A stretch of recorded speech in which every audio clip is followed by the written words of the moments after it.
Hi there BookTube, it's Janet, and today I've got my first wrap up of what I've been reading so far in February. I've read 4 books so far, so I'm absolutely thrilled with that.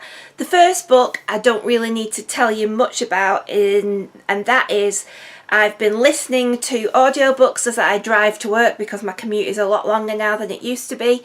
And so for the first time I'm reading the Harry Potter series on audiobook. So I have read Harry Potter and the Philosopher's Stone, and that's been narrated by Stephen Fry.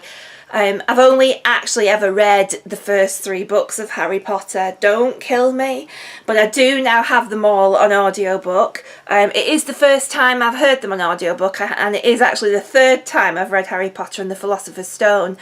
And each time I read it, I enjoy it more and more, and I absolutely love the audiobook version. I don't need to tell you anything more about it, but I absolutely loved it, and so I plan to carry on and complete the whole series. The second book I read this month is a non-fiction, and it's called Quirkology by Richard Wiseman, and this is a psychological science book. And it's all about the weird things that humans do that are quite quirky that we don't realise about. It looks into how human beings lie all the time, and it's all the research and the scientific studies that have been done to look into the weirdness of being human. And basically we all lie 2, 3, 4 times a day quite naturally without any sort of problem whatsoever. There's bits about honesty and some really alarming tests that they did using priests to see how honest the priests were. They didn't turn out to be as honest as you thought they might be. It does debunk astrology, but it does actually look into the science of how your date of birth can influence your life, which was absolutely fascinating.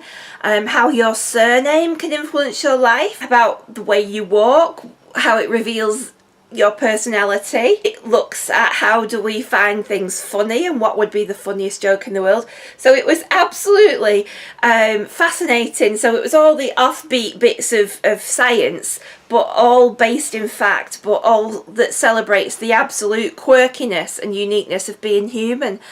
So I thoroughly recommend it. It's definitely a book that I galloped through, and certainly one that you definitely want to dip into again. So yeah, it was a really good read. The next one I read was The Cruel Prince by Holly Black, and this was this month's Fairy Loot book. And this is a YA fantasy set in the world of Fae. Follows the story through the eyes of Jude, who is one half of twins that were born to a mortal mother in the mortal world, but this mortal mother had a previous life where she had been married to a man from the world of Fae, I don't know if you call them fairies, and had somehow escaped. And there's no spoilers in saying that this, she also had a previous daughter with this man from the Fae world, and so they were all living in our world.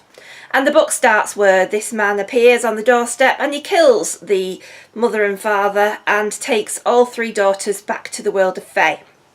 So basically you're following these 2 mortal girls growing up in the world of the Fae, and there is lots of plot and intrigue and bloodshed and some brutality in there. Lots of twists and turns, and a lot of twists and turns that I didn't see coming, and I absolutely devoured it. I've never read this kind of a book before. I've never read a book that's set in the world of the Fae. And I know some booktubers don't seem to love it that much, but I absolutely adored it. I really enjoyed it.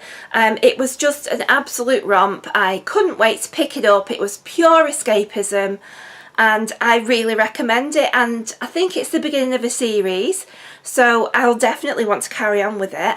It's my first Holly Black book, and yeah, it was great and I was very impressed with it. The next one I've got to show you is the 3rd book in the Wayward Children series. Now I don't know if this is the 3rd and final book or if there's going to be any more, and this is by Sean M. Maguire, and this is Beneath the Sugar Sky. I recently read the first 2. The first one, Every Heart a Doorway, I liked but I didn't love. The second one, Down Amongst the Sticks and Bones, I really quite liked, and so I thought, well, I'll carry on with the third one, Beneath the Sugar Sky. And I know this goes against the grain because everybody seems to love this series, but I just thought it was a bit rubbish. Sorry, I just found it a bit boring, a little bit. I think because it's such a small, short book that everything just sort of moved too quickly but didn't really get going and didn't really... it all just seemed too convenient. That's what I'm trying to say. The whole adventure that they go on seems a bit too convenient. And I'm not going to tell you too much about the story because in case you haven't read the first two books. But yeah, it was a bit meh. I think if it hadn't been such a short book, I probably would have DNF'd it, to be honest. Yeah, it was alright, but I didn't love it. So that's where I'm up to so far. Let me know if you've read any of these and how you're getting on with everything. I will see you all soon, BookTube. Keep reading. Bye!